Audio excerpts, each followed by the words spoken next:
The Winter Orchid Garden. In the year my father departed, I was about 6 years old. I chased after him, clutching his shirt as tears streamed down my face. He gently freed himself from my grasp and walked away slowly. At that time, both my father and mother were still young. Despite her youth, my mother tried to comfort me, holding me tightly in her slender arms. The following day, I resumed my usual activities, running and jumping with joy, only occasionally being haunted by dreams of my father. I would wake up in tears, only to forget it all soon after. My mother, on the other hand, rarely cried. She toiled tirelessly throughout the day, her wide eyes reflecting a profound sadness. Each winter, my mother devoted her evenings to knitting. My wardrobe was filled with brightly colored sweaters, and my mother would say, "Wearing these sweaters will make our home feel warmer." At school, my teacher jokingly nicknamed me Butterfly. When I shared this with my mother, she smiled and said, "It's sunny, do you like it?" I obediently nodded, burying my face in her blue sweater. Since my father's departure, my mother had not knitted another sweater for me.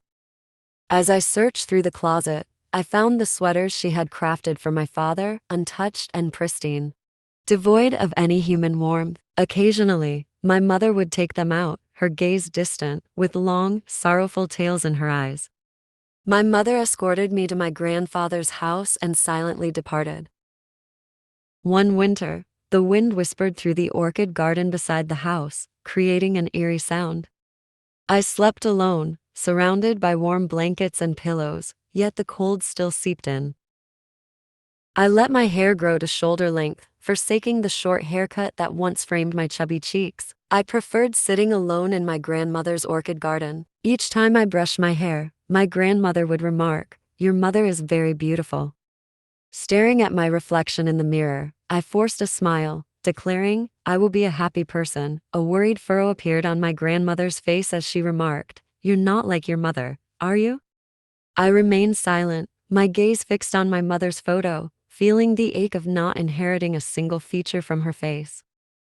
Orchids are white and fragrant, attracted many visitors to my grandmother's orchid garden.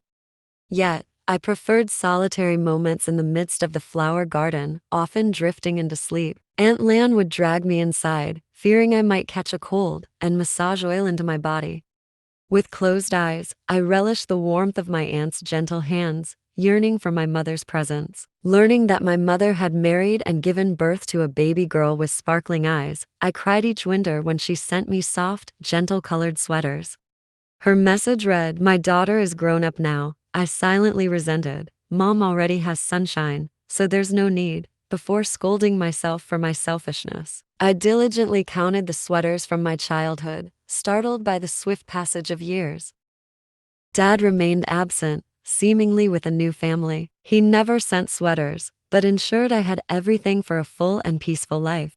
Occasionally, I tried to imagine my father, but the memories were faint, never crystallizing into a clear image. Dad wrote a letter inquiring about my grandmother's orchid garden. Grandma, sweeping fallen flowers under the tree, reminisced, "Your mother loved your father because of this orchid garden. He used to come here for flowers, not knowing why. Perhaps it was fate. I no longer spent hours alone in the flower garden, but at night, the scent still wafted into my bed, intertwining with a profound nostalgia, where my mother resided. Now, orchids probably didn't bloom. If they did, she wouldn't have the tranquility to create her beautiful sunspots. Mom was always warm, even in the heart of winter.